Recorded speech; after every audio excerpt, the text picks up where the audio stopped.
Hey there, and welcome once again to another episode of Strange Planet. And it is indeed a strange planet.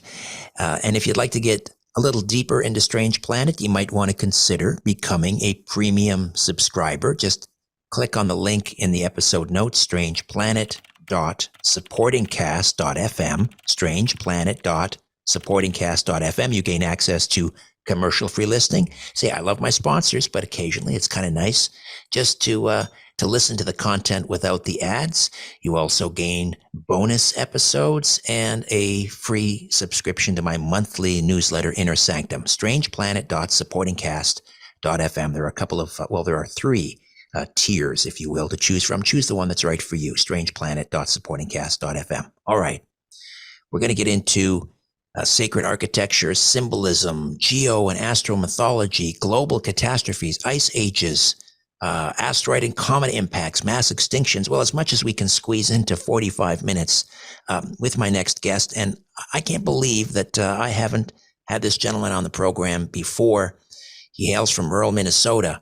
Randall Carlson is a builder, teacher, independent researcher, entrepreneur, owner of Archetype Design Build Company, in-depth research for over 4.5 decades, studying geology, astronomy, ancient history, architecture, sacred geometry, symbolism, and a variety of esoteric traditions. He's been an active Freemason for 45 years and the host of the podcast Cosmographia and a partner in howtube.com, a new internet platform dedicated to freedom and uncensored exchange of ideas and knowledge. He's organized and led over 50 tours exploring sites of antiquity and geological catastrophism. He's led many classes and workshops and has lectured widely. He's currently writing a book on the connections between ancient geometry, earth changes, and cosmic cycles.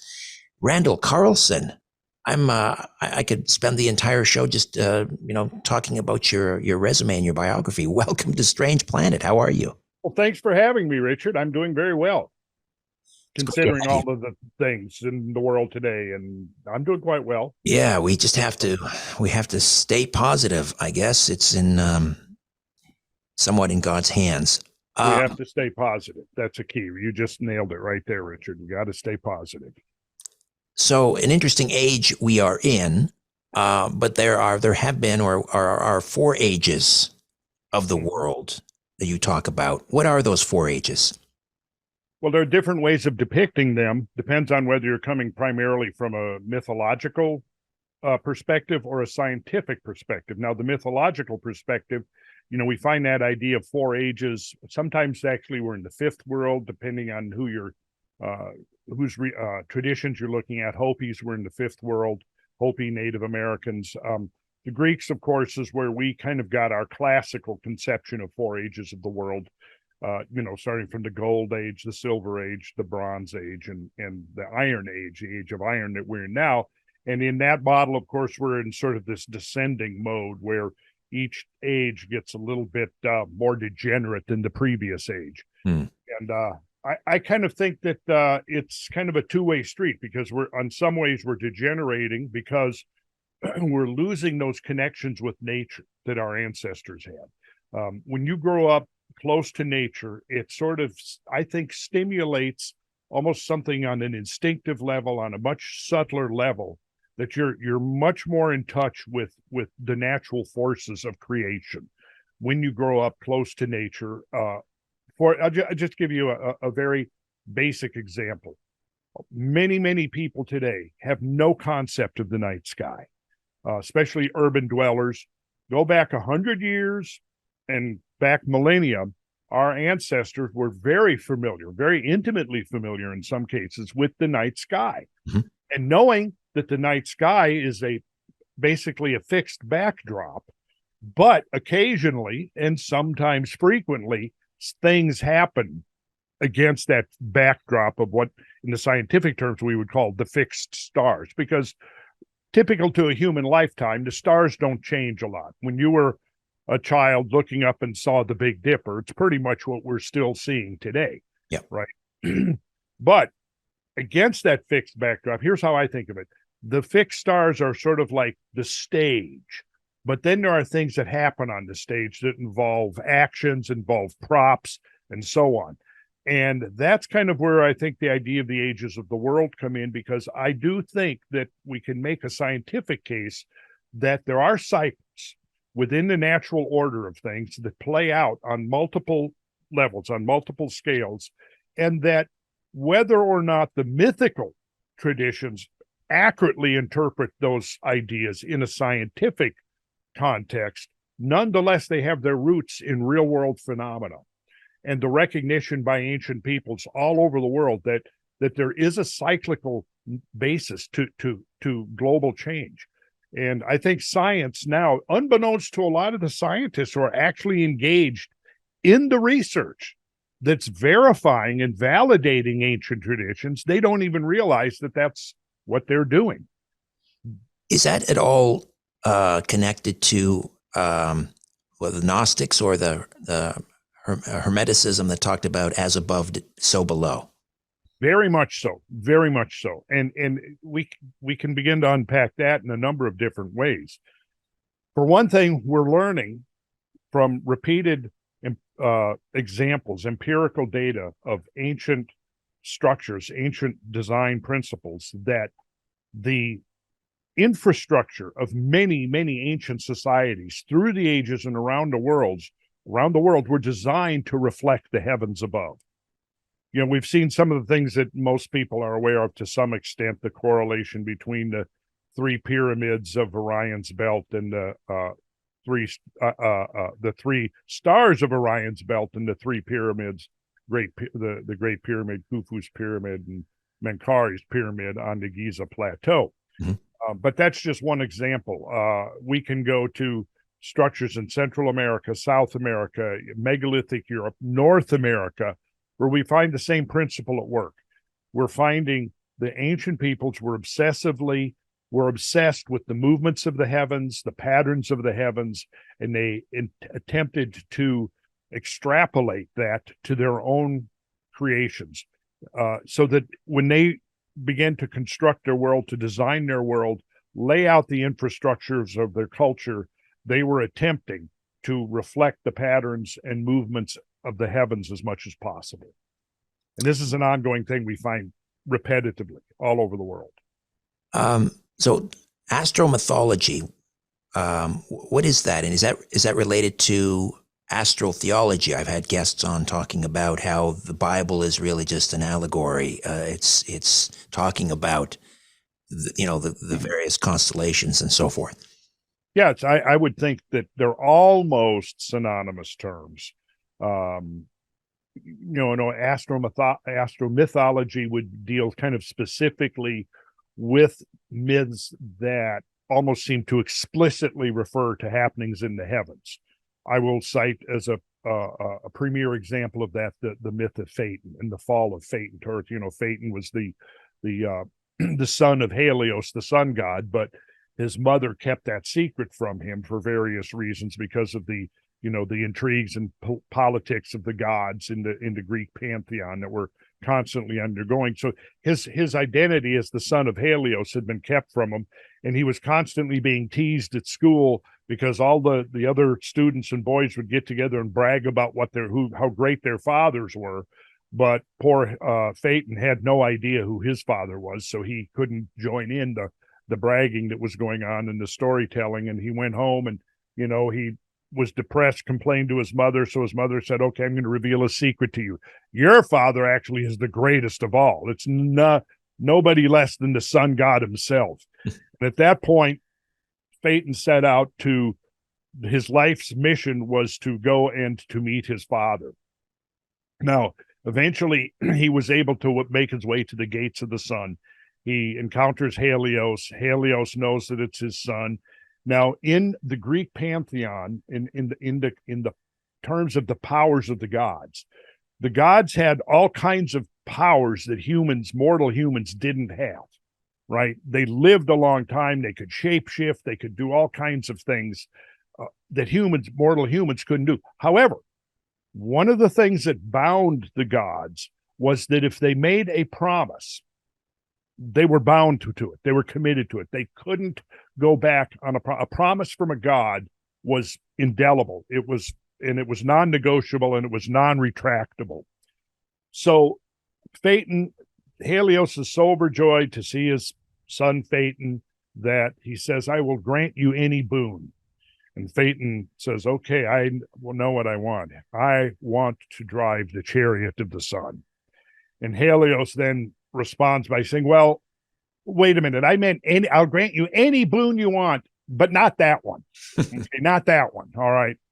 But Phaeton insisted and insisted and insisted and didn't stop until finally Helios gives in and says, okay, but whatever you do, stay on the path and do not let up on the reins. Don't let those four great steeds, and I think there's a connection perhaps with the idea of the four horsemen of the apocalypse. Okay, don't let the great steeds know that it's not me with my firm hand gripped onto the reins. So Phaeton mounts the chariot. The gates of the sun open. The chariot takes off, and immediately Phaeton is losing control, and the steeds realize, okay, so the power of Helios is no longer keeping us constrained. So it describes how it's going through, the jaws of the lion, the claws of the scorpion. So it's making very clear right there by talking about that the chariot is now traversing through the signs of the zodiac, except then the chariot veers from the highway, veers from the pathway of the sun, and begins to descend to earth. And the closer it gets to earth, the hotter the earth gets. And finally, great fires break out. The oceans start to boil. Cities burn up. Earthquakes happen because of the great heat, and it's creating this tremendous catastrophe, right? And so finally, Poseidon entreats Zeus and says, if you don't intercede here, the oceans are going to boil off. So Zeus then mounts Olympus. He grabs one of his great thunderbolts in his hand, and he hurls it at the chariot. It strikes the chariot. The chariot falls to earth, crashes into the river Eridanus.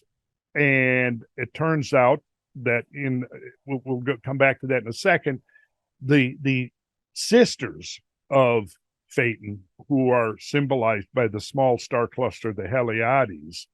So in the myth, the Heliades see their brother fall to his doom. They're so taken with grief that they weep, and their tears gush forth and cause the great flood that drowns the world. So it's like it's all packed right in there, and then Plato, in his dialogue where he introduces Atlantis, the dialogue Timaeus, he tells us explicitly right out. He opens the dialogue, the story of Atlantis, by reciting the myth of Phaeton. And he says, now, while this has the appearance of a myth, it's real. That's he basically says that. He says it represents one of the bodies moving and circling within the heavens, and its descent to earth, and the great conflagration of things ignited on the earth by the descent of this body. Anybody can go and you can download Timaeus. I prefer myself the Jowett translation, but there's about 4 or 5 translations, I think, even available online. Timaeus, it's where Plato introduces the story of Atlantis. So that, to me, it really captures the idea of astromythology, is that we have in there the story, a condensed story of a comet caused conflagration on the earth. Just about every culture has a world flood story, and yet it is, disregarded by I guess orthodoxy or whatever you want to call it. But what is the geological evidence for a gigantic world destroying flood? Okay, let's put it into a little perspective here. Now, if we take the 2 versions of the flood that are most familiar to our society, we have, on the one hand, we have the creationist version of a flood, the biblical flood that virtually everybody raised in a Judeo-Christian tradition knows about Noah's flood. On the other end of the spectrum, you've got strict gradualism that doesn't recognize at all. There's no meeting of the minds between those two groups, right?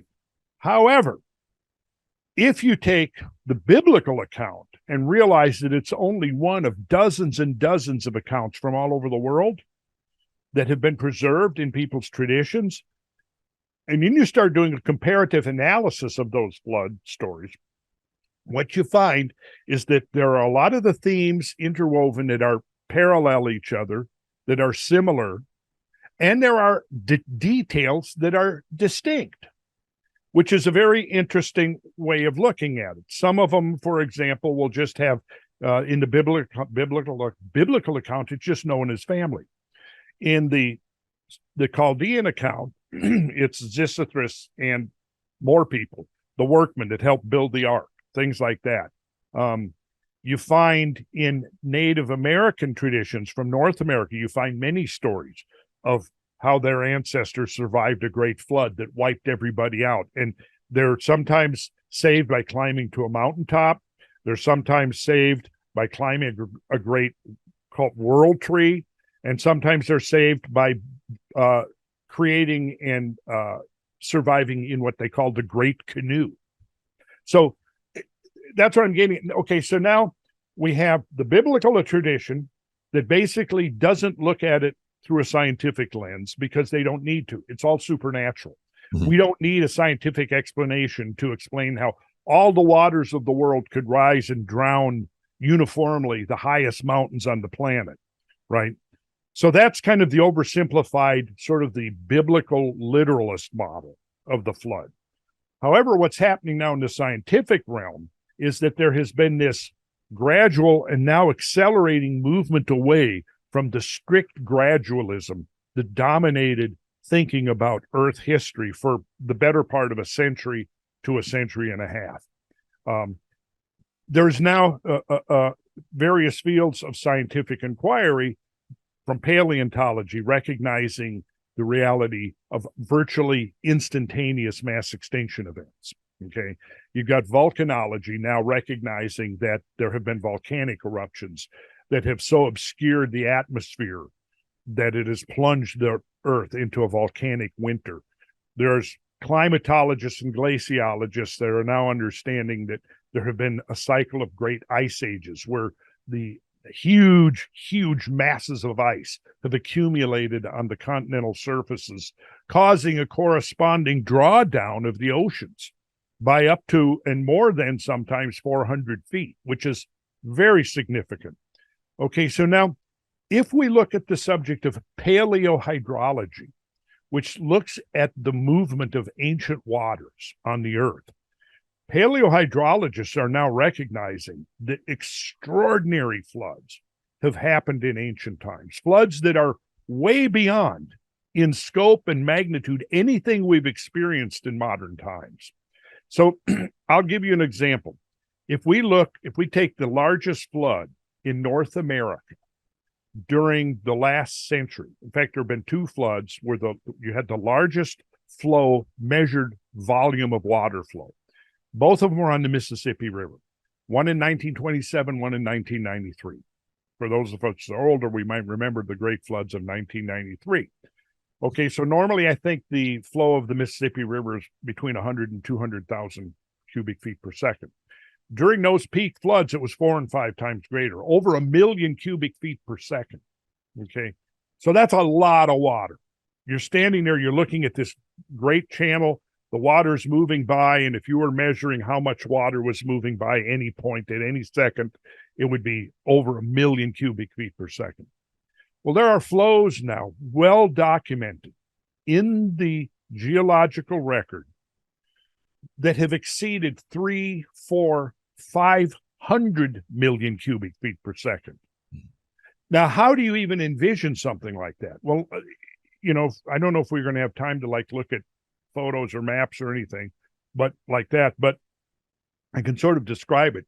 In a flood like that, and in fact, I just returned, I was a week out taking a group of 40 people out through the western Montana mountains, the Bitterroot Mountains primarily, up to the very close to Glacier National Park, up along the Kootenai River, along the Clark Fork River, along Flathead Lake and Lake Pend Oreille, in those areas up there, if anybody wants to look, northern panhandle of Idaho. What I was doing was showing them part of the geography of one of these gigantic floods that in one case were a valley we went through east of Spokane, Washington. The measured flow through there was over 700 million cubic feet per second. So if you look at the largest modern flow measured in the last century in North America, Mississippi River, you can use that as sort of a measuring stick. 1 million cubic feet per second, but we're looking at floods that were 500, 600, 700 times greater than that. So now, if you were a witness, a survivor that somehow, by some unusual circumstances, was able to survive such an event, the aftermath of a 500 million cubic foot flood is the world is destroyed. You know what I mean? In the sense that from the perspective of a survivor, the world that they knew is destroyed. It's been washed away. It's been wiped out. There are now canyons where there were no canyons before. There are waterfalls where there were no waterfalls before. There are giant sedimentary deposits burying whatever was there on the land surface prior. And the world that they knew, that their society knew, their culture knew, is gone, right? Now, we can document it that floods on these gigantic scales have happened. Now, so we're not talking about a universal supernatural flood that has uniformly drowned the whole earth. We're not talking about a simple, like for decades, the explanation for, Noah's flood, which of course has now been long based upon the earlier Sumerian accounts that they originated with the stories of Utnapishtim and others, right? That, well, yeah, it was a big flood, but it was just a regional flood, but nobody invoking that kind of a scenario was envisioning 500 million cubic feet per second. You see. Unbelievable. Unbelievable. Yeah. Randall, we'll take a quick time out. We'll come back and discuss further. Hi there. If you want to watch the rest of these episodes, please head over to my Rumble channel, Richard Syrett's Strange Planet. You can watch complete episodes there. New, complete, unedited episodes drop every Monday, Wednesday, and Friday. Again, the Rumble channel is Richard Syrett's Strange Planet. In the meantime, I want to thank you for supporting this YouTube channel all of these years. However, the problem is I never know when I'm going to run afoul of the censors at YouTube. I never know when I'm going to end up in YouTube jail. There doesn't seem to be any rhyme or reason. And in fact, 2 more strikes and this YouTube channel will be taken down altogether. So help me fight big tech censorship, enjoy the complete unedited episodes, and join the rest of the Strange Planet community over on Rumble. Again, Richard Syrett's Strange Planet on rumble.com. See you over there.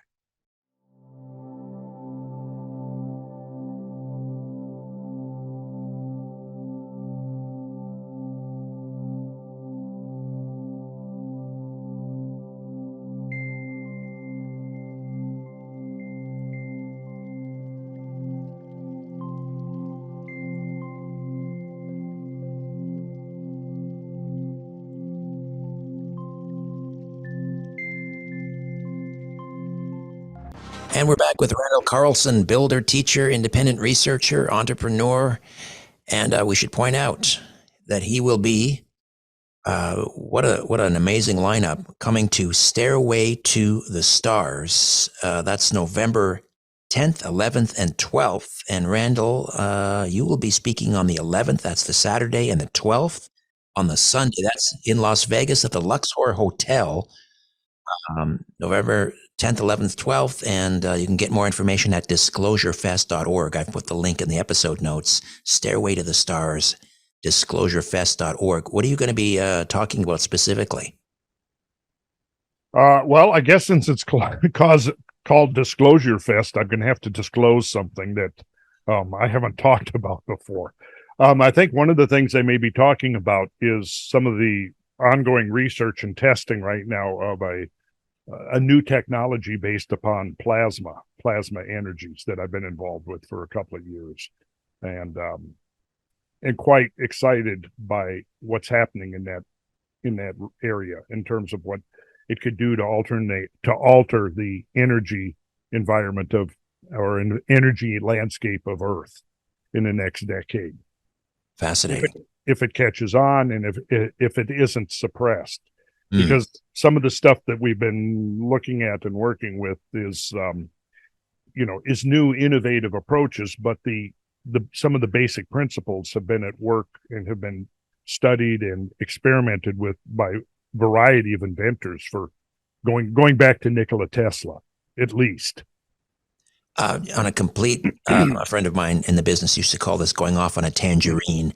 But you mentioned plasma. I wanted to ask you about the sort of the work of, was it Lefty Levengood, the crop circle researcher, who talked about plasma vortices being involved in the creation of crop circles. What do you think? I actually lean towards that explanation as being plausible, which really opens up a really huge can of worms, Richard, that we could talk about. And if you want to get me back at some point, I'll come back and Absolutely. I will have some material prepared where we can take a deep dive into that subject. Absolutely. Yes, we will. Okay, so getting back to we're talking about these cataclysms.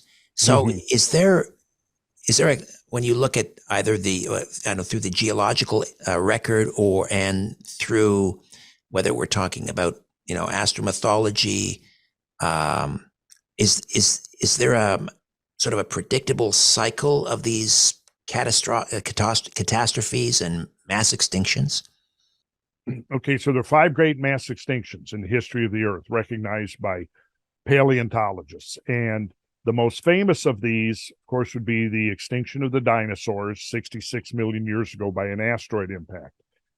Just as famous now, becoming more famous, is the most recent mass extinction that occurred between roughly 12 and 13 or 12 and 14,000 years ago that pretty much eliminated half the great megafaunal species, mammalian species from the Earth. And that, of course, was not as severe as the earlier extinctions because we're talking about what's so-called the Permian-Triassic extinction that happened at the boundary of the Permian and the Triassic periods. That wiped out 90% of all life on Earth, including marine species and terrestrial species.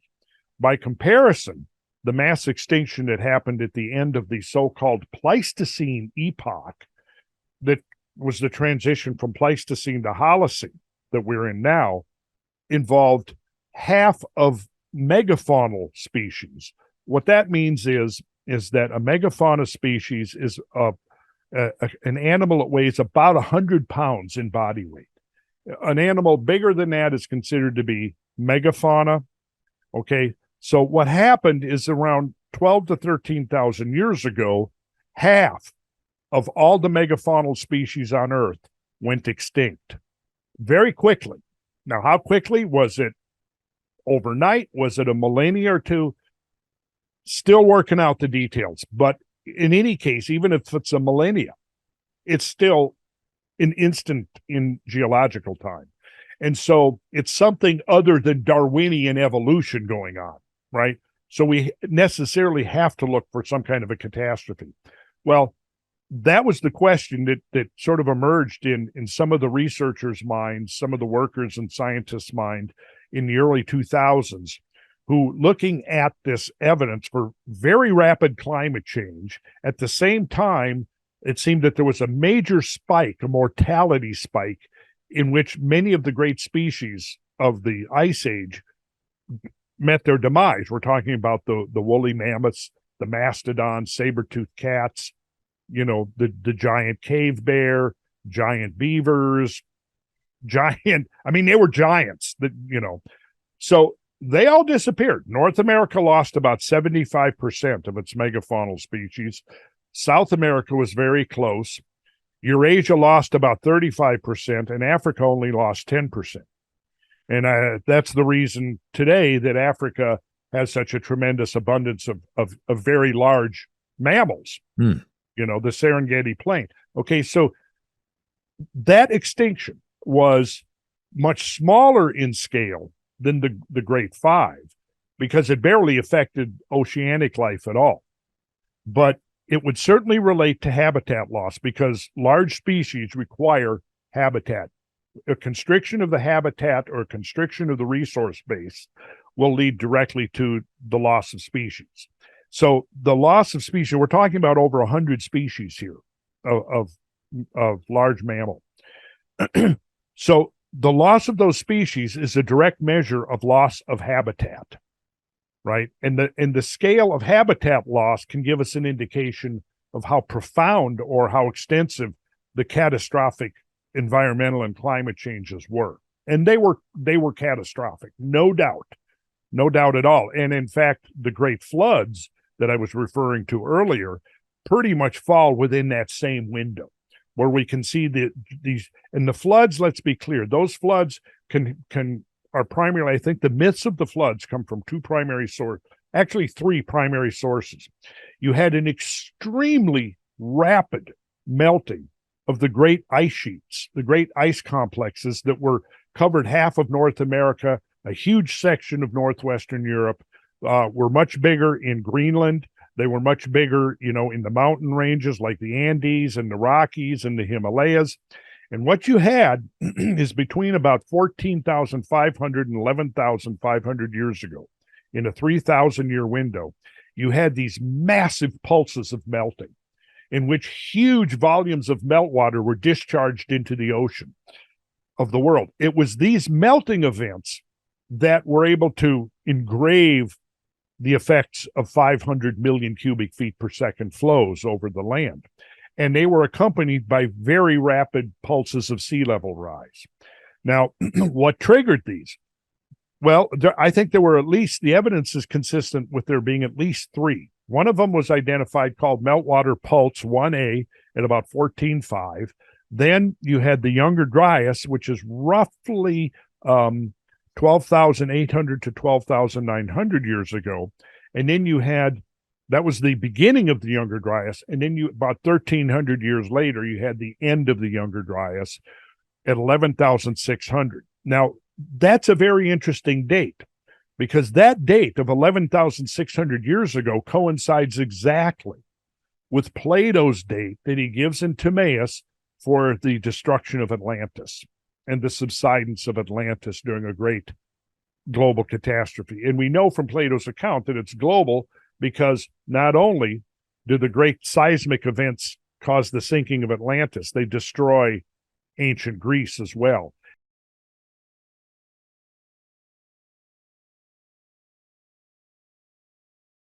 When Solon made his self-imposed exile to Egypt, this was in about 600 BC. Okay, right in that window. And he spent around, I believe, about a decade there in Egypt, and he made the acquaintance of the priesthood. And when he returned to Greece, he told the story that got eventually passed down through, it's like 3 or 4 generations to Plato, that ended up being recorded in his 2 dialogues, Timaeus and Critias. Those are the 2 dialogues where he talks about the story of Atlantis. So if anybody is interested in Atlantis, I say start with the original accounts, Plato's accounts, before you go into all the other stuff, because it goes off in a million different directions. But ultimately, it all, for the most part, 98% of the story traces back to Plato. So Plato records the date that was given to Solon by the Egyptian priests, the elderly Egyptian priest in particular. I believe his name was Salchus, according to one of Plato's commentators, Crantor. So the priest is relating to Solon how their sacred registers go back 9,000 years. And back to this period of time when this great empire that had arisen on some islands in the Atlantic west of the Pillars of Hercules, which is known to be the Straits of Gibraltar, the mouth of the Mediterranean. Okay, so this This empire that was called Atlantis came into the Mediterranean region and began to subjugate all of the various peoples and nations and things that were within the Mediterranean.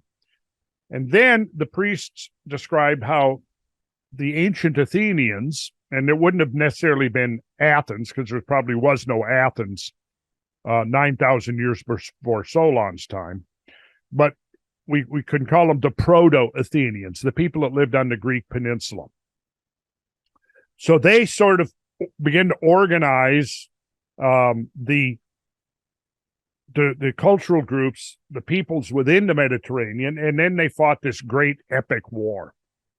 And the result was that the Atlanteans were driven back, and were the people inside the Mediterranean were not subjugated or enslaved or anything like that. So, and then what happens is immediately after, two things that Plato describes. One is that there's a great, what modern geologists would call a pluvial event, a great intensified, prolonged rainfall over sections of the Mediterranean. And specifically, he talks about what happened to the Greek peninsula is that it created this tremendous erosional event that washed off a lot of the topsoil and left what he calls the bare bones of the country, which was just the exposed rock and stuff.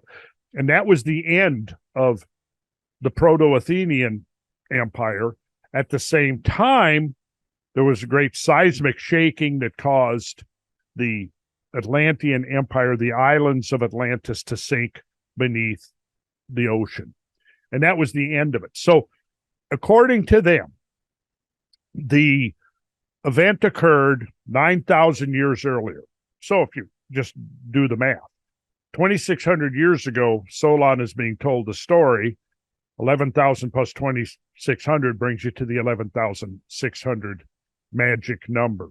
What we've got here is, very briefly, oxygen isotope ratios. What this is by analyzing the gas content that are within bubbles, within the glacial ice, one can extrapolate from there what the atmospheric concentration was. And oxygen isotope ratios are a proxy for temperature change in the air and in the ocean water. And I'm not going to, done a lot of podcasts and things where I've gone into specifically the science. We don't need to do that here, other than the fact that if you look at this, if you have shifts to the left where the negative numbers are increasing, so this is a ratio now between two types of oxygen, heavy oxygen and light oxygen. And basically it's this: when you have warmer weather, you have more energetic evaporation from the oceans.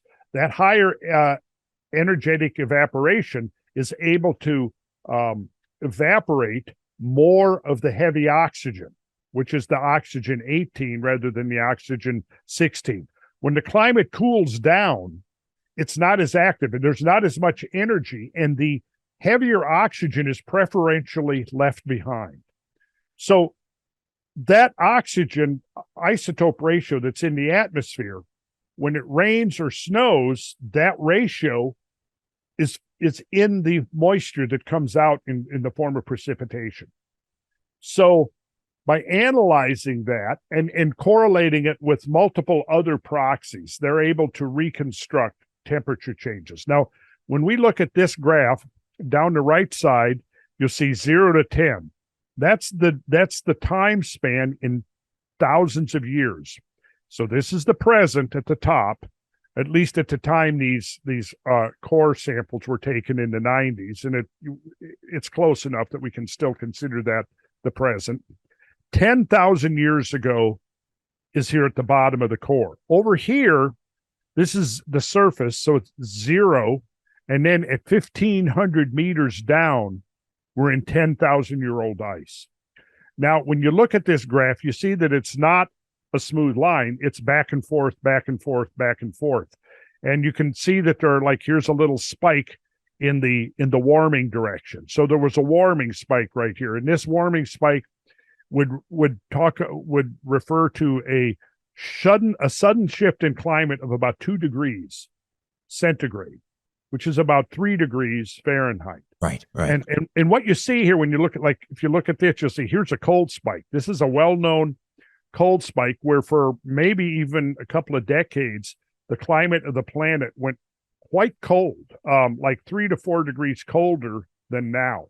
The explanation of what happened here, there's different theories and so on, but there's no consensus about what is causing this. Important takeaway. The climate, the temperature is constantly shifting back and forth by a couple of degrees. There's no point at where the temperature is just holding steady for decades or centuries. But where it gets really interesting now is when we get to the bottom, you see that the graph is sort of trailing off to the left here. Yes, yes. That's because we're getting into the Ice Age, which was considerably colder. Now, when you look at the this period from the bottom to the top is our present modern day geological epoch. It's called the Holocene. The epoch that preceded ours is called the Pleistocene. Right. And it lasted for 2.5 million years, according to the latest dating. Previous to that was the Pliocene, and what differentiated the Pliocene from the Pleistocene was that when the Pleistocene started, the climate of the Earth went through some kind of a major transition where now the climate is oscillating back and forth between full glacial mode and interglacial mode. Right. We are now in an interglacial. Full glacial is where we were at 15 to 20,000 years ago. And there was so much ice frozen up on the continental land that ocean levels dropped by 400 feet. Okay, so now what we're going to do is we're going to go to the next slide, and you're going to see that what happened as we go back. So here's the same slide. And what we're going to do now is I'm going to drop the bottom half, and you're going to see the oxygen isotope shifts, which are a proxy for temperature change, go back to the bottom of the Greenland ice sheet. Okay. Right. So here we go, and you're going to see what happens. Whoa, look at that. Yeah. No kidding. Wow. Now, 11,600 years ago is right here. There you go. That is also called meltwater pulse 1B. Meltwater pulse 1A is this spike right here. So you can see we're in the depths of full glacial cold, and it almost took 2 attempts to get the planet out of the Ice Age. So boom, here's a massive global warming spike right here associated with a huge melting event, disgorging huge amounts of water and ice into the oceans, raising sea level, and then the climate shifted back again during a period called the Younger Dryas. And that Younger Dryas is this right here, this spike back into full glacial cold. Yes. And then at 11,600, there was a second spike of warming called meltwater pulse 1B, and that successfully was able to kick the planet out of the Ice Age. But it also caused a very rapid rise in sea level. So we had this rapid rise in sea level that has now been thoroughly and well documented, occurring at precisely the time that Plato says Atlantis subsided. Now, what are we to make of that? Well, the skeptic, I would say pseudo-skeptic, their first response is, well, that's just a coincidence. But I say, no, it's not a coincidence. If it was an isolated event, yeah, we could dismiss it as coincidental. But it's part of a whole suite of things that happened. And that puts it way beyond being simply a coincidence, including the fact that there is all kinds of evidence that area along the mid-Atlantic ridge actually did undergo a major subsidence event coincident with that rapid rise in sea level. And briefly, there is a phenomenon that geologists and geophysicists are thoroughly familiar with. It's called isostasy. Now, we all know that there's plate tectonics, continental drift, so that the crust of the earth, the plates anyway, are moving laterally. Right. Isostasy is the movement up and down. And isostasy, actually, the surface of the continents and the ocean has quite a bit of flexibility. So in the area where the great ice sheets were over North America, if you go up to Canada, the area around Hudson Bay, which was like the nucleus, the core of the great ice sheet, where the ice was at least 1.5 miles thick, the land under the ice sheet was depressed by several thousand feet. Wow. Picture a beach ball, and if you compress it this way, what happens the other way? It bulges, doesn't it? Yes. Right? It's trying to maintain equilibrium. So what that means is that in a state of equilibrium, if you were to somehow able to average all of the points on the surface of the Earth, what they're trying to do is keep a constant integrated distance from the Earth's center of mass. So if you compress an area, like because you built up 1.5 miles of ice, and it depresses, other parts of the globe are going to bulge. Where they're going to bulge will be in the zones of least resistance. Those zones of least resistance are along the plate margins, the continental or the plate margins. One of those margins is the Mid-Atlantic Ridge. Flanking the Mid-Atlantic Ridge is a sunken plateau whose mountain peaks form the 9 islands of the Azores. That sunken plateau is about the size of Iceland, which also sits flanking the Mid-Atlantic Ridge. Now, there is evidence, and I've covered this thoroughly in my 8 or 9 hour lecture, which is online, about Atlantis, where I'm going into the scientific and the geophysical and geological details and the evidence showing that along the Mid-Atlantic Ridge, as that rapid sea level was rising, the ocean bottom was sinking. There's also evidence that there was major seismic activity along that fault line, along that Mid-Atlantic Ridge. The dating of that sinking, again, seems to coincide precisely with Plato's date. Wow. Amazing. Yeah, it is amazing. As the diameter of the Earth is this bulge that's occurring, I'm thinking of a figure skater. You're from Minnesota, you know about skating. Oh, yeah. I did it as a youth. Yes. So I'm remembering the figure skaters in the Winter Olympics, and they're spinning around. And as they spread their arms out, sort of increasing their diameter, they slow down. Yes. Slow down. So what is happening when the Earth is bulging that way from the weight of the ice? Is that causing the Earth's rotation to slow down? Well, it's certainly going to cause some anomalies within the Earth's rotation. And I think it's going to have effects on it. It's going to have many effects, because what you're doing is you're talking about this massive redistribution of weight on the surface of the Earth. And you figure now where Canada's at, if suddenly the topographic profile is raised by thousands of feet, how is that going to relate to the equilibrium rotation of the Earth on its axis? Because you probably know, Richard, that the equatorial diameter of the Earth is 26 miles greater than the polar diameter, because the spin causes the Earth, which is not perfectly rigid, to bulge out towards the equator. What that means is that you could think of it this way. If you're traveling from the equator to one of the north or south poles, you're going downhill by 13 miles. You could literally think of it that way.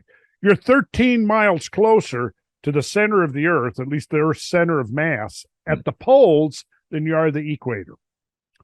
So what that means is that there is an equilibrium that the Earth is constantly trying to achieve, where the distance of a plate from the center of the mass is related to its latitude.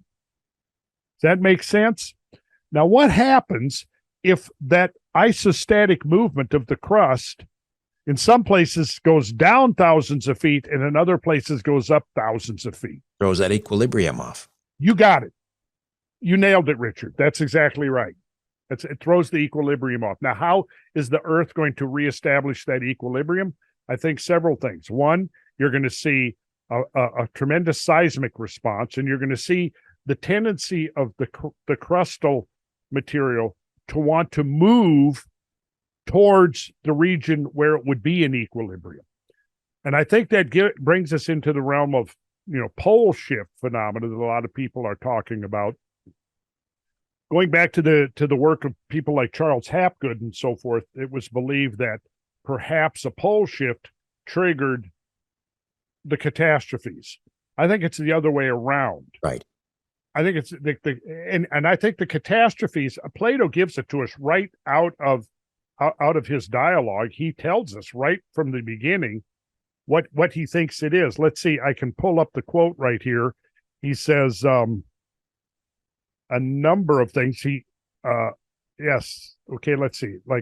Listen to some of this. Here's some of the words, some of what the priests are telling Solon. Thereupon, one of the priests, who was of a very great age, said, "O Solon, Solon, you Hellenes are but children, and there is never an old man who is a Hellene." Solon, hearing this, said, "What do you mean?" And the priest answered him and said, "I mean to say that in mind you are all young. There is no old opinion handed down among you by ancient tradition, nor any science which is hoary with age. And I will tell you the reason for this. There have been, and will be again, many destructions of mankind arising out of many causes. The greatest have been brought about by the agencies of fire and water, and other lesser ones by innumerable other causes." Then, now listen to this. This is now pointing out that there have been these multiple destructions. He then goes on to say this, and I think that the reason this is right there prefacing the whole story of Atlantis is because it's the key to understanding the ultimate trigger that led to the Atlantean catastrophe. And this is what the priest says. "There is a story which even you have preserved, that once upon a time Phaeton, the son of Helios, having yoked the steeds in his father's chariot, but because he was not able to drive them in the path of his father, burned up all that was upon the earth, and was himself destroyed by a thunderbolt." Now here's the critical passage. Now this is what Plato has written. Now this has the form of a myth, but it really signifies a declination, a declining, a moving downward of the bodies moving around the earth and in the heavens, and a great conflagration of all things upon the earth, recurring at long intervals of time. Wow.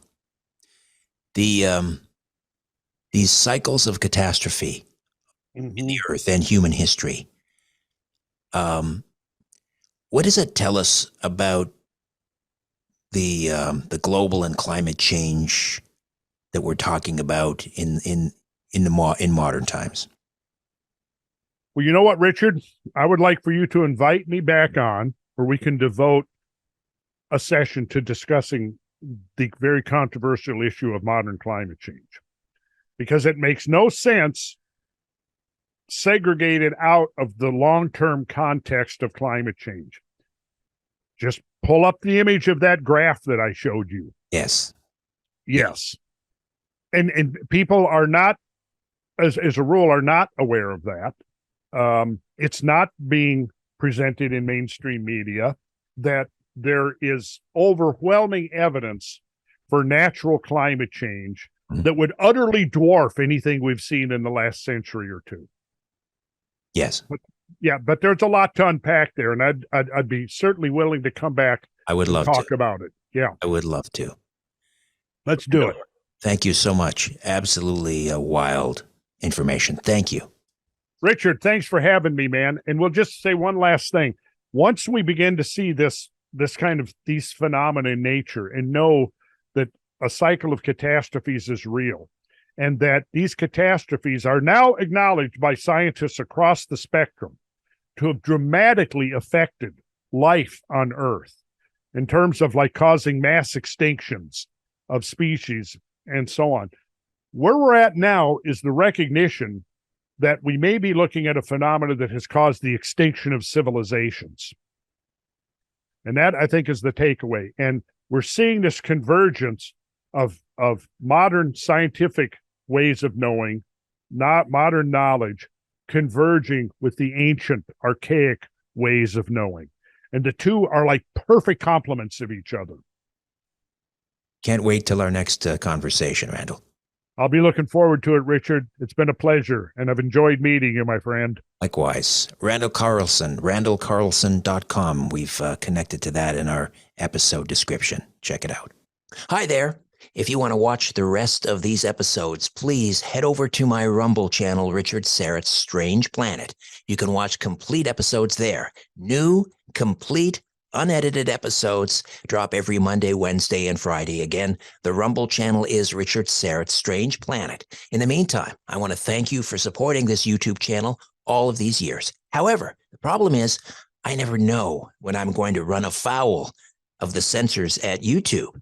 I never know when I'm going to end up in YouTube jail. There doesn't seem to be any rhyme or reason. And in fact, 2 more strikes and this YouTube channel will be taken down altogether. So help me fight big tech censorship, enjoy the complete unedited episodes, and join the rest of the Strange Planet community over on Rumble. Again, Richard Syrett's Strange Planet on rumble.com.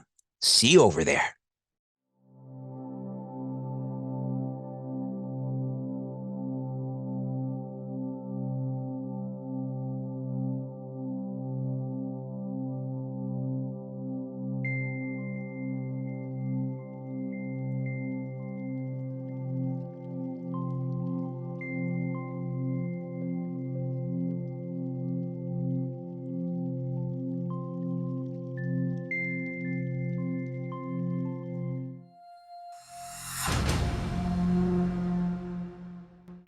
Hey there, welcome once again to another episode of Strange Planet, and thanks as always for sticking me in your ear.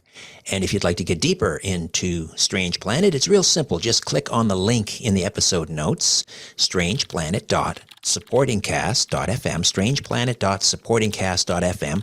You gain access to commercial-free listening. I love my sponsors, but occasionally you like to listen without commercial interruption. So you get that. You get bonus episodes, you get a free subscription to my monthly newsletter, Inner Sanctum, and more. strangeplanet.supportingcast.fm. I can count probably on one hand the number of podcasts, radio shows that I've dedicated to discussing or exploring the tarot cards. I know very little about tarot cards. When I was a younger man and I worked on the road at an engineering company, a couple of the crew members were into the tarot, and they were always wanting to do a tarot reading for me. So we're going to explore the tarot tonight. And my guest is the author of a book called Tarot Life Lessons, Living Wisdom from the Major Arcana. And it's a collection of real-life stories lifted from the journals of a professional tarot card reader. And within each story is explored the living meaning of the 22 major arcana cards of the tarot based on the author's more than 44 years of experience as a tarot card reader. Julia Gordon-Bramer is a professional tarot card reader, a Sylvia Plath scholar, award-winning writer and poet, and former professor for the graduate writing program at Lindenwood University. She's the author of several books, including Fixed Stars, Govern a Life, Decoding Sylvia Plath, and the aforementioned Tarot Life Lessons.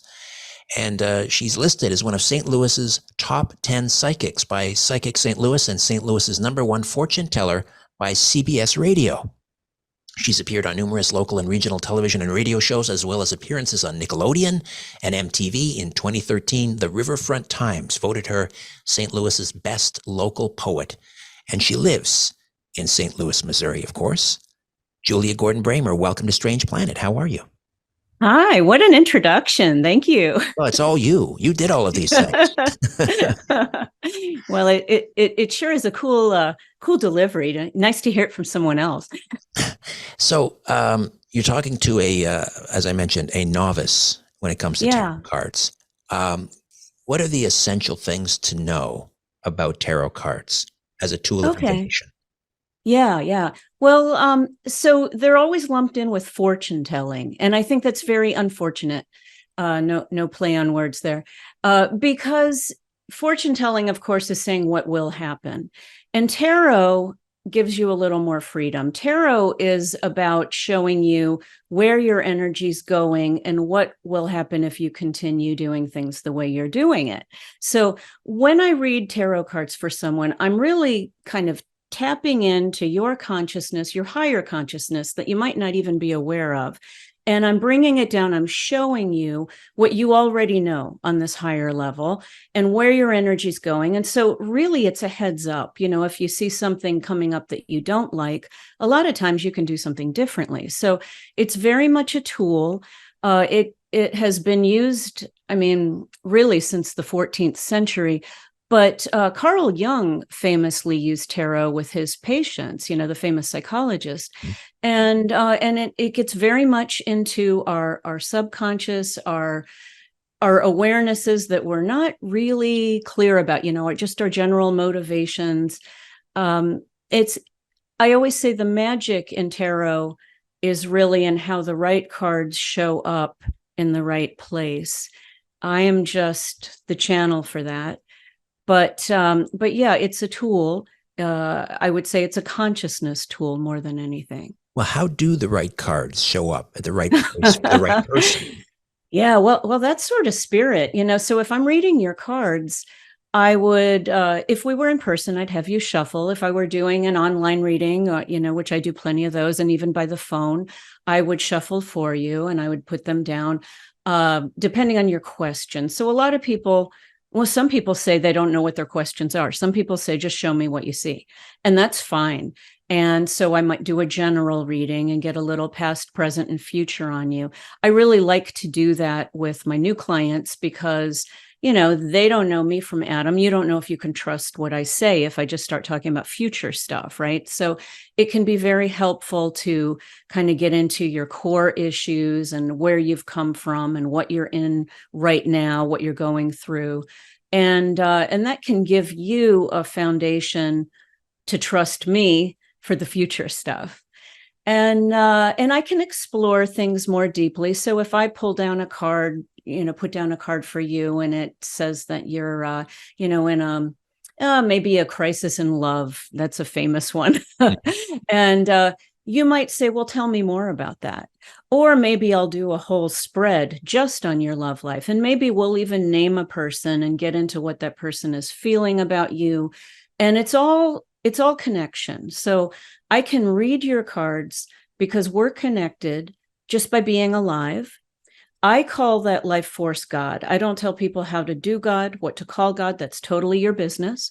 But if you can go there, if you can say, okay, I'm alive, I'm hooked into this God spirit, you know, then you have great power to make changes. And we're just tapping into the same thing, which is the life source. So let's get into the actual. First of all, why are there so many different types of tarot deck? Because people are junkies. It's all the artwork. I mean, there are probably millions. You know, there's like a new indie tarot deck coming out just, you know, probably every hour. I was going to say every day, but I know that's an understatement because I know so many artists who create tarot decks, and some are better than others. But it's artwork, and some of the artwork is better than others for readings. There is this traditional, the classic, it's known as the Rider-Waite. I've got my giant version here to hold up if we want to do any sample cards here. But so the Rider-Waite was put together by the Hermetic Order of the Golden Dawn, if you're familiar with them. They were a spiritual community back at the turn of the century. Aleister Crowley was affiliated. That old rake. Yeah. That old rake. Yeah. That's right. Oh, I could talk about him for ages.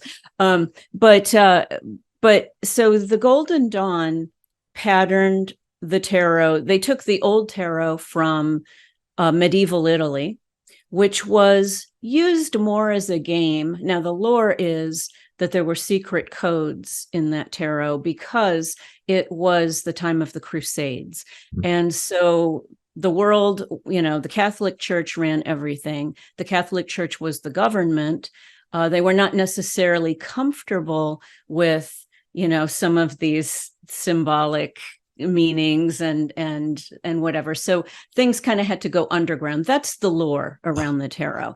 It isn't entirely proven, I'll say that.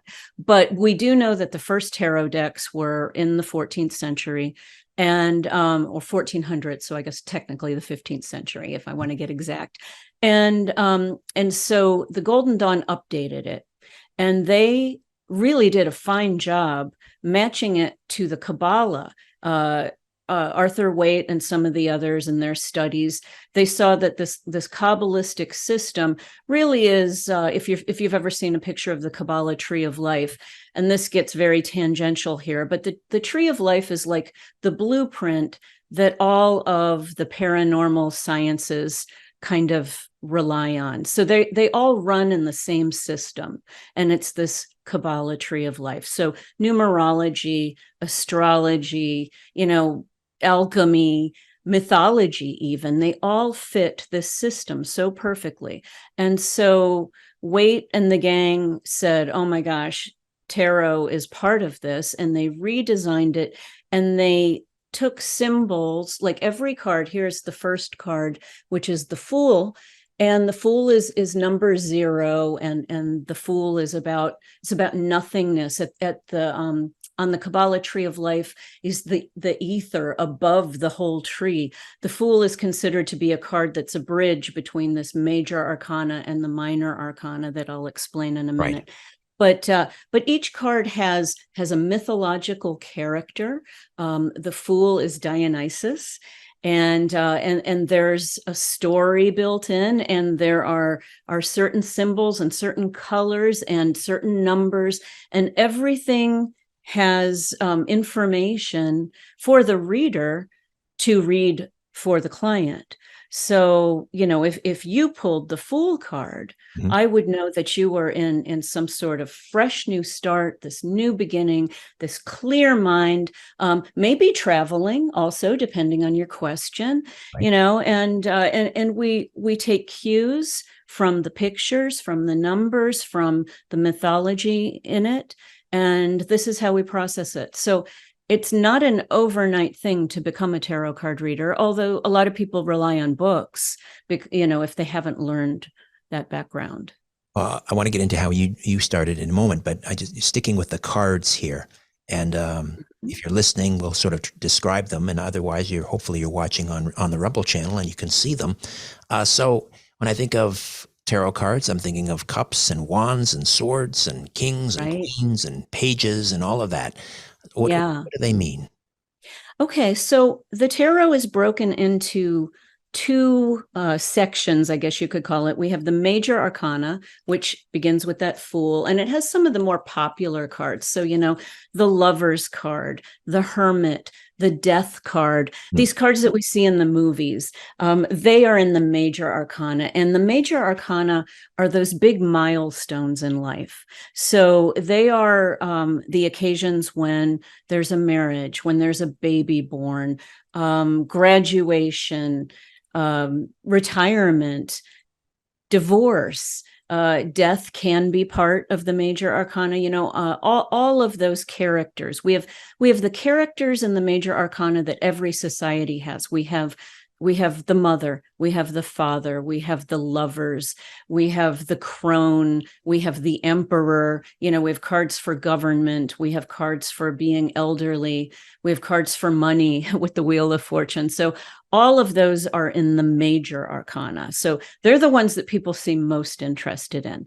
Right. The minor arcana are the day-to-day kind of things. And they're what you mentioned, we've got the pentacles here. Pentacles, the gold coin. And so that tends to be for money and career readings. We have the wands, Ace of Wands here. And Ace of Wands is a kind of an energy and enthusiasm card, or I'm sorry, suit. So these are all suits. They're all in alignment with a regular deck of playing cards, which is why some people do fortune telling from regular playing cards, because if they get the basics of the suits, so those golden pentacles are money and career, the wands are enthusiasm and creativity and energy.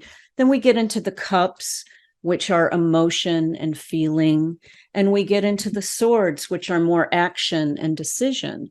And so we have the whole suit just in the same way as a regular deck of cards, 1 through 10, and each number has a meaning. Ones are all beginnings. We call them the aces.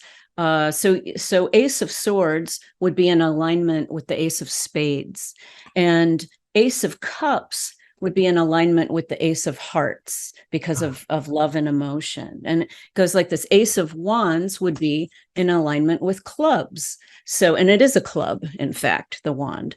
And then Ace of Pentacles would be in alignment with the diamonds as the things of the earth, the materialistic kind of stuff. Interesting. So could you do a tarot reading? I mean, you wouldn't have the major arcana, but you would have the minor arcana with a regular deck of cards, right? Would you be able to do a rudimentary type? I've done them. Yeah. Wow. And in a pinch, if I didn't have a deck with me for some reason, which is pretty unusual, I almost always do, but at least in my car. But yeah, I've done them, and they would give you the basic sort of day-to-day stuff. Like I said, you're not going to get those big information things, but sometimes if there's a lot of the smaller cards, like let's say I was reading from a regular deck for you, and there were a whole lot of diamonds, which I would correspond with the pentacles. Well, maybe I'd be like, you got some money issues right now, or you're in the money right now, depending on how the cards fall and what the question is. So there's, they kind of feed off each other and support each other in an overall meaning. As a psychic or intuitive, are you, if you were to do a reading for somebody without the tarot, and then you did this, I mean, are you going to get similar? I mean, how much of it is this tool of divination, and how much of it is you, or what you're receiving from wherever? Right. So, to be perfectly honest with you, tarot's kind of my crutch. So I have played some psychic games with people. I had one friend who I was very close with, and he and I were very good at kind of reading each other's minds, and just sort of riffing off each other and what impressions we had. But I like the cards, and I guess in part because my clients can see them and have this visual experience with me, I think they trust the cards maybe more than they do me, because of course, many times they don't know me at all. And so again, if I'm just saying what I see for you, now sometimes I do. I just not too long ago, I told my yoga teacher, you're going to have a baby within a year. I see it. I see this baby energy around her, and she's trying. So, probably, but, and I have seen baby energy around others that I've spoken up about, because I knew it would be happy news. In general, though, I'm not somebody to just walk up and say, watch out, something's going to drop on your head. It's not like that. And I'm not the kind of psychic who meets you and knows your name before you tell me, and or says, give me your birthday, and then I can suddenly rattle things off. I've said in my book, I've met those kind of people, and they're impressive. That's not my gift. That's not how I work. But the cards for me are just a beautiful instrument that we share the experience of seeing, and I will talk through what I see. And of course, for reading for a stranger, which is always ideal, because then we have no background and I haven't researched you, and that's the best, because I think that just shows the most and builds the most confidence. But you are, where was I going to go with this? I think that it's an experience that when you see the pictures, you are reading it with me a little bit, because of course you're living your life. So if I pull out a card that looks a little bit scary, or even a card, that looks lovely, like the Two of Cups, and I start talking about a relationship, well, this is obviously a good, happy relationship right here. And maybe, depending on your question, maybe you'll be very touched by that. Or maybe that Two of Cups is upside down and I see like there's been this painful separation of a loving relationship. And, and it's not unusual to have the tears start falling. People can get very emotional because you are reading it with me and you are experiencing it with me. Julia Gordon-Bramer, Tarot Life Lessons, Living Wisdom from the Major Arcana. We'll take a quick time out, back with more in a moment. Stay with us. Hi there. If you want to watch the rest of these episodes, please head over to my Rumble channel, Richard Syrett's Strange Planet. You can watch complete episodes there. New, complete, unedited episodes drop every Monday, Wednesday, and Friday. Again, the Rumble channel is Richard Syrett's Strange Planet. In the meantime, I want to thank you for supporting this YouTube channel all of these years. However, the problem is I never know when I'm going to run afoul of the censors at YouTube. I never know when I'm going to end up in YouTube jail. There doesn't seem to be any rhyme or reason. And in fact, 2 more strikes and this YouTube channel will be taken down altogether. So help me fight big tech censorship, enjoy the complete unedited episodes, and join the rest of the Strange Planet community over on Rumble. Again, Richard Syrett's Strange Planet on rumble.com. See you over there.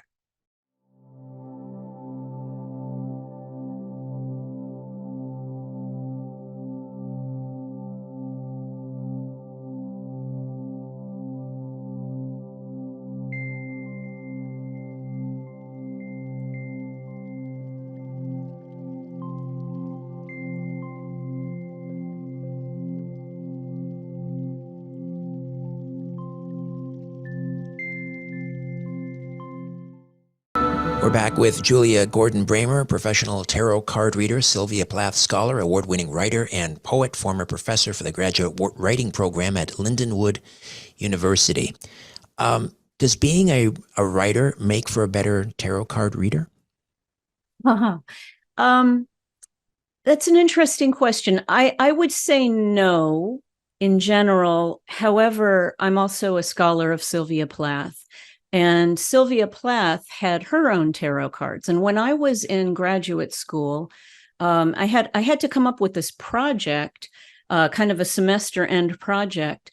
And I had asked my professor, I said, I keep seeing all this tarot imagery in Plath's work. What's this about? I haven't read anything about it. And he looked at me like I was crazy. And he said, I don't know what you're talking about. And I'm like, right here in Daddy, which is one of her most famous poems. And she's like, with my gypsy ancestress and my weird luck and my Tarok pack and my Tarok pack. Well, Tarok is another name for tarot, coming from her heritage, her Austrian German heritage. And she makes all these references through much of her poetry about Jewish people and Judaism, and everyone's always thought, she's been criticized for that. Like, who is she, this white bread, Boston girl? Well, tarot is rooted in Kabbalah, which came from Jewish mysticism, and so that started me down the rabbit hole there. And when I saw what Plath did with her book Ariel, which, this is like my Bible. This is the book that completely changed my life. And each poem in Ariel perfectly corresponds to every card in the tarot. She managed to do it all. What she did, she got all of the major arcana in order. from the Fool right to the World card. And then for the minor arcanas, she did one poem for each rank. So we have the rank of the ones, the rank of the twos, the rank of the threes, and getting into the court cards. And then she did 4 cards to kind of talk about the suits themselves. And so my first book, Fixed Stars Govern a Life, Decoding Sylvia Plath, is about that. Plath showed me that one poem can have a multitude of meanings. And she was able to take one poem based on a tarot card. And as I said, each card has all this symbolism woven into it. So it's got alchemy, it's got Kabbalah, it's got numerology. She put all of those meanings in each of her poems in Ariel. So she was a genius's genius. And I guess I could say, to answer your question, Plath showed me the mysticism in writing, and especially what poetry can do. And of course, poetry was one of the first spells. Poetry, with incantations and chants and that sort of thing. Her husband, Ted Hughes, was very into mysticism, by the way. Your book on decoding Sylvia Plath, and your professor you mentioned earlier didn't even make the connection between her and the tarot. Were you the first one to really? I was the first. I think, maybe Plath was waiting for me. You had to be both a tarot card reader and a Plath scholar to pull it together. To me, it was screamingly obvious. And, I went to the Plath community in academia, and I thought that this would be the most exciting thing in the world.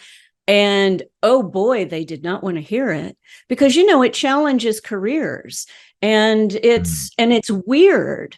And, and who am I, this crazy tarot card reader in St. Louis, and I just have an MFA and they're all PhDs, and, and there's so many egos involved. So I was really shunned by the Plath community, and in a way that was very hurtful to me for a long time. But one day, took a long time. I honestly kept trying for a while. And then one day I was like, you know what? They're not my audience, and the world is bigger. And in this time, since I got away from them, I've had so many miracles just around my Plath work. And I inherited Sylvia Plath's Hermetic caduceus, something she hand carved when she was 15 years old in summer camp. She had been a mystic her whole life. She'd been kind of raised into it. And so I own that now. That is in a safe because the value is incalculable. Her Plath's own tarot cards just sold for auction for over $200,000. And she didn't make those. I have something that she made by hand. So, pretty amazing. I through her friend of the family, Richard Larson, he arranged for me to have that. I have her high school graduation picture on my desk at all times. I have a lock of her hair that a curator gave me, and from the Plath archives. I've spent a lot of time in the Plath archives just backing the stuff up and making sure that I'm not imagining something, because I understand wishful thinking, and I understand that people look at poems and they say, okay, yeah, well, maybe this could mean that. But I'm pretty confident to say I've nailed it, and that she knew exactly what she was doing. And she had all the background in alchemy and astrology and tarot and, every form of mysticism, because her and her husband were actively practicing it. And her journals talk about them doing Ouija boards, and she's been photographed holding crystal balls, and people just kind of laugh it off and don't take it seriously. She called herself an atheist. And I think that's where my opponents say, but she said she was an atheist. That doesn't necessarily preclude you from being spiritual. And there is a whole large community of people who consider themselves spiritual atheists, but they're just not, they're not looking at a God in the sky. But they can do oneness. They can, they can talk about energies and know that there could be something more. Right. An atheist, but not a materialist. Right. Plath, I think, gets a bad rap, of course, because she killed herself. And so she's just kind of assumed to be a nihilist. Like there's so many ists here. But but it's, what I would say about her demise, even that is interesting. And I talk about it in my first book, because a rule of Kabbalah is that no one should practice it who is who is under 40, and they're supposed to all be male. And this is what the rabbis taught for a couple thousand years.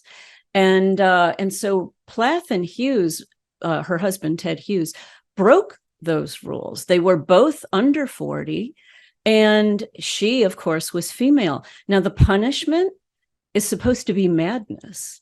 And that's pretty interesting. She got her genius, and she accomplished everything she wanted to. She dreamed bigger. She saw herself. She called herself the girl who wanted to be God. And I think she did it with words. She tapped into that source.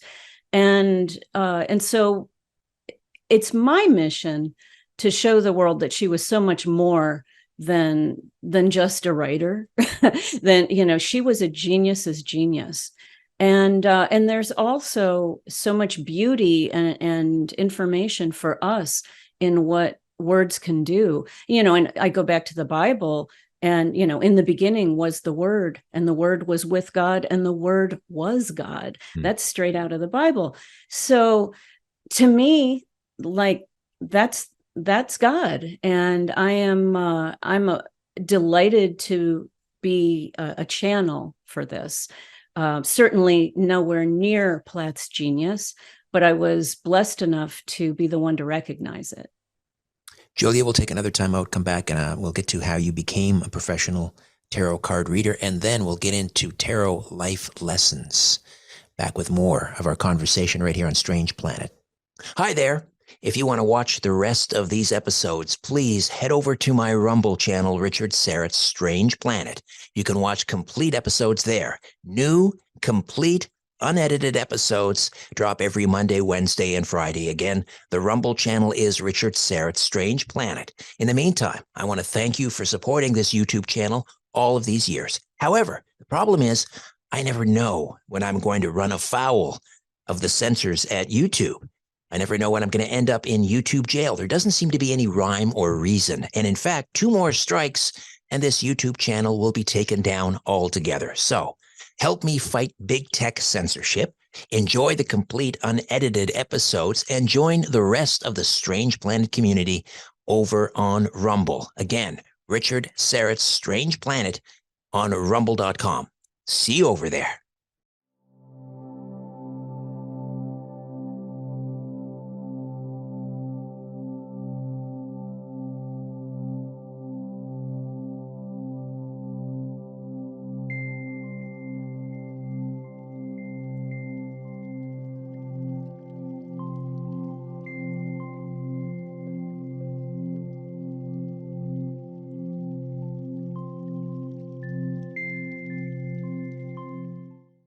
Julia Gordon-Bramer, professional tarot card reader, is with us, and the book, Tarot Life Lessons, Living Wisdom from the Major Arcana. So what came first? You're studying Sylvia Plath or getting into the tarot?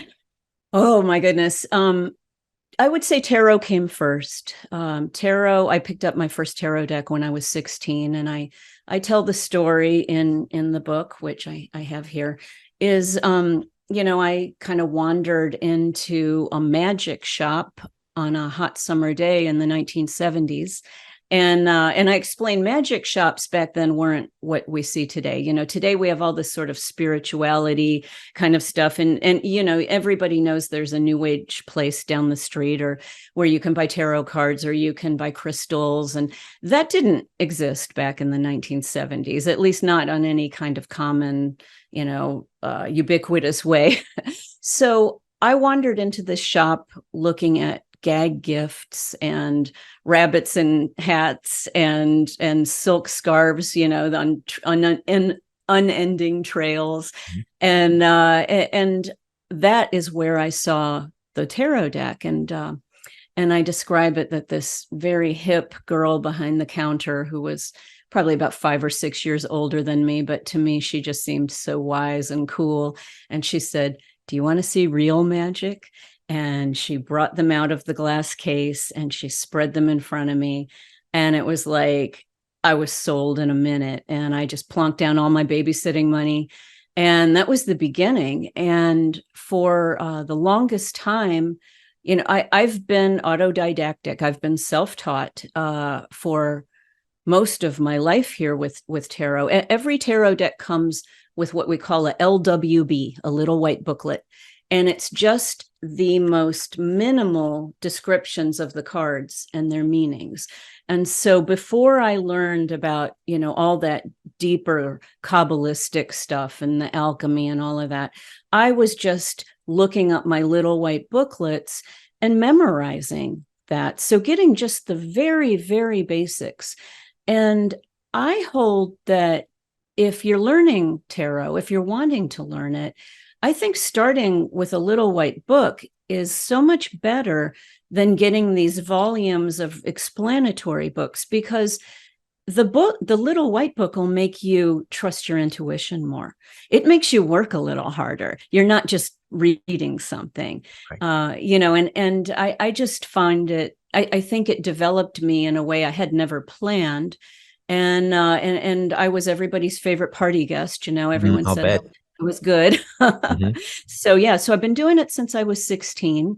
And over the years, I began to read about the other spiritual practices and getting into more on symbolism and all that. But it took over 40 years to really get what I know down. Everybody I'm gathering wants to know about the death card.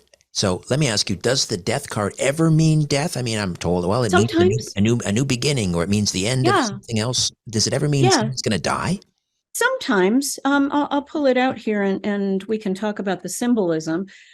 So, it's obviously very scary because death is scary, but it is considered a transformation card. So when it shows up, I would say, Richard, if I pulled this for you, your old life is behind you and you're in a whole new life, but you don't know what that new life looks like. So that makes it a little scary. If you've just taken a new career, say, or gotten a divorce, and what does the single life look like after that? These are kind of frightening moments, and that's sort of what the death card's all about. It has these characters on it. It's got a pope, and it's got children, and it's got a king who's laying slain on the ground. And the idea is that death touches everyone. And we're not protected until a certain age, and we're not protected if we're wealthy or if we're even the Pope. And so there's a Rosicrucian cross on the flag. Rosicrucianism is all woven into the tarot as well. There's distant pillars of New Jerusalem and the sort of idea of a hopefulness down the road.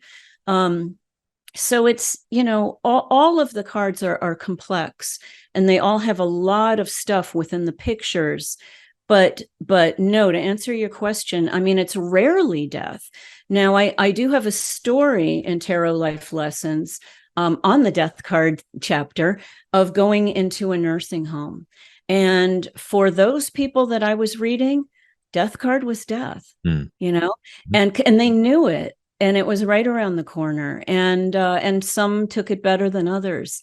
It was a really moving experience for me to read for some of those people. And one man in particular who I wrote about, I'll never forget him. He was a World War veteran and World War II, and he was cared about his appearance right to the end, but he had nothing to live for, and it was, nobody visited him anymore, and all his friends were dying, and he just felt like, he was ready. And so there can be some sadness in it, but it's not all that, though. You might get the death card if a baby's born, because that's the death of your life as two people running around free. Time to sell the sports car. You need room for the baby seat. Yeah. Right. Yeah. Another card I'm guessing you get asked about a lot is the Hanged Man. Yeah. So the Hanged Man is, people see it and they become afraid because they think it's a card of execution. But I always say he hangs from his foot, not his neck. He's not dying. And he's got this enlightenment, this halo around his head. He's becoming enlightened and learning in his stuckness. So it's a card of being in some kind of limbo, usually. There's decision making that often comes with freeing yourself from the limbo. And not everybody feels ready to make decisions. So, I do see this with procrastinators and with people who are just waiting to gather all the information.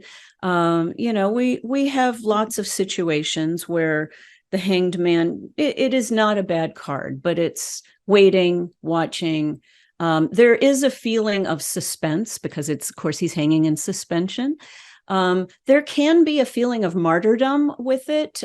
The mythological characters, sometimes it's seen as Christ, sometimes it's seen as Odin, sometimes he's seen as Prometheus. So there's always sort of a suffering aspect to that waiting. Nobody likes to wait. True. So tell me about the stories in some more stories in Tarot Life Lessons. They're from your journals, right? So So over the years, sometimes I would blog them and sometimes I would just keep them in my personal journals. And in 2020, when we were in quarantine, my husband had been pushing me to write a tarot book for a long time. And he said, "You've got all these stories, and some of them are amazing." And I thought, okay, well, I got nothing better to do right now. And I just combed over my journals and thought, okay, that would match this card and that would match that card. And I assembled them, and some of them were edited very little. Like it was just, I wrote it years ago and it was ready for that book. And others I massaged quite a bit to fit. But they're all real stories that actually happened with my tarot clients, and they were all, for me, transformational. And so, I believe as a writer, I have to write something that would interest me. I wrote the book that I would want to read as a tarot card reader or as someone who was interested in tarot. So, is there a story that corresponds with each of the major arcana cards? Yes, there is. Yeah, each one. So there are 22 stories altogether. The major arcana is number 0 from the Fool all the way to number 21, which is the World card. And that's where it gets a little weird. So I actually have a chapter 0 because I start with my own story, the Fool, and how I just wandered into this so naively and the magic shop and and some of that. And I talk a bit about how I found the Plath work as well, because that's such a part of my tarot journey. I think Sylvia Plath made me a better tarot card reader. I had been doing it for decades even then, but when I learned the layers and the depths, and I had never explored Kabbalah before, and I had never explored alchemy before, and these were just weird words to me. But so it's been 20 years of intense study of both Plath and tarot, and those other pseudosciences, I guess some people call them.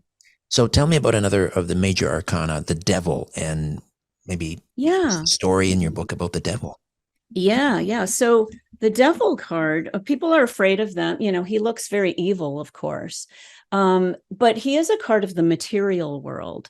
So the Devil is not about evil, but he's more about stuff and sensual pleasures and living large, So we love the Devil in general. However, he does have these chains on this man and woman that are beneath him here. And the idea is that he owns them to a point. Now, in reverse, which when a tarot card is upside down as it falls to me, I may say it's a reverse meaning. In reverse, he's bad news, because then our passions own us, or our addictions own us, or our depressions and obsessions own us. So he embodies all of this energy. Every card has its upright meaning and its reversed meaning. And the reversed meanings, a lot of times people get scared of those because they do tend to be sort of a darker energy. But it's all part of life. And, we've all been depressed, or we've all been obsessed, or so it's just something that everyone experiences. But you don't want the devil card in reverse all the time. That's for sure. That would be a dark life. And so what is the corresponding chapter in your book about the devil? So the devil card is some gold diggers that were regular clients of mine, and beautiful women from another country who set their sights on very wealthy men in medicine and law and banking, and they worked it, So it was pretty fun. When I dropped my judgment, because you could read about these women and go, oh God, and here we go, but when I try to see everyone, it's my job to see everyone as a human being and to understand where people come from and what gives them these motivations. And so these two women came from poverty in a third world country. So, they were beautiful and they knew how to work it. And they weren't interested in love. And in fact, I would say sometimes, don't you want real love? You got this old guy taking care of you, 20 years older or whatever. And they were like, love, I've tried love. That's no good. So they just, they amused me. They became friends, as most of my clients do, not in a way that I would be hanging out with them, picking up doctors, but I found a way in to care for them. And I guess that's the thing, is I am always looking for that human connection. I'm always looking to go heart to heart to really see the person. And because that way I can show them what they already know on a higher subconscious level. So 22 chapters. There's stories in there, lessons, love, money, you just mentioned, sex, death. Yeah. The whole gamut. Yeah. So what is the overall message then, or lesson you want readers to take away? Wow. Our humanity. And I do want them to know that anybody could do this. And I should say, especially my humanity, because these came from my journals, you will see my frustrations with some of these clients. You will see my anger with some of these clients. You will see me feeling really insecure on occasion. And just because I'm psychic, just because I'm in the top 10 and all of that, does not make me above you or anyone. And so the tarot is a very human story, and we have these universal experiences. And I do think that we all know these people. So even if you are reading one of my stories and you're reading about the gold diggers, or you're reading about someone with an addiction, or someone who can't make up their mind, like that hanged man, we all know these people if we're not them ourselves, or maybe we have been there. And so it's a way to show some healing and really give some spiritual lessons. So yeah, that's what I would like to have be the takeaway. Tarot life lessons, living wisdom from the major arcana. How do we get a copy? Well, we are on Amazon and through Barnes & Noble and all the major booksellers. It is released November 7th officially, but you can pre-order it now. I've also just finished up recording the audiobook, and that was really fun. That was a super big challenge for me because it required a little bit of acting and a little bit out of my wheelhouse, but I had a blast with it. So I have finished my part and they're finalizing that. And so I'm not sure exactly when the audiobook is released, but it'll be close to the November 7th date of the paperback release. And if people want to reach out to you and get a tarot card reading, how do they do that? Yeah, they can just contact me at tarot, TAROT, at nighttimes.com. And that's NIGHTTIMES.com. And we've also linked up to your website in the episode notes. Wonderful. Julia, great to meet you. Thank you so much for this. Thank you, Richard. It was really fun. Julia Gordon-Bremer. Hi there. If you want to watch the rest of these episodes, please head over to my Rumble channel, Richard Syrett's Strange Planet.